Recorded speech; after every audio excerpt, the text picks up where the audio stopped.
Bihar assembly ఎన్నికల ఫలితాల్లో అధికార ఎన్డీఏ కూటమి ప్రభంజనం సృష్టించింది. బీహార్లో వరుసగా 5వ సారి నితీష్ కుమార్ నేతృత్వంలో కూటమి విజయం సాధించడంతో కేంద్ర మంత్రి చిరాగ్ పాస్వాన్ సీఎం నితీష్ కుమార్ నివాసంలో వెళ్లి అభినందనలు తెలిపారు. ముఖ్యమంత్రిని కలిసి ఫోటోలను పాస్వాన్ సోషల్ మీడియాలో షేర్ చేయడంతో అవి వైరల్ గా మారాయి. సీఎం కుర్చీపై ఊహాగానాలు కొనసాగుతున్న వేళ ఆయన నితీష్ ను కలవడం బీహార్ రాజకీయాల్లో ప్రాధాన్యం సంతరించుకుంది.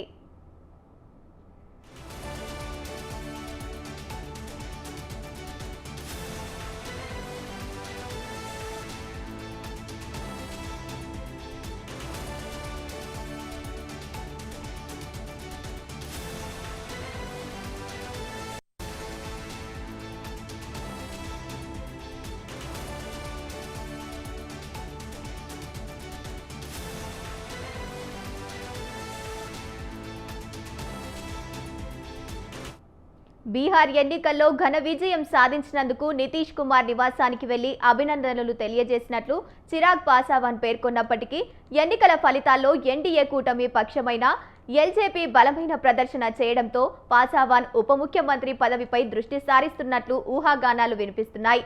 ఈ విషయం గురించి చర్చించడానికి ఆయన నితీష్ ను కలిసినట్లు సంబంధిత వర్గాలు పేర్కొంటున్నాయి.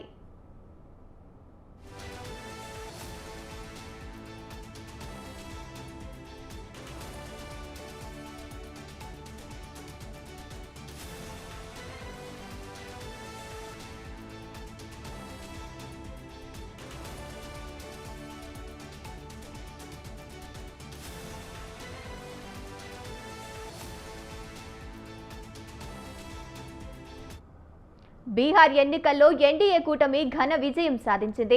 245 సీట్లకు గాను 202 సీట్లు సొంతం చేసుకుంది.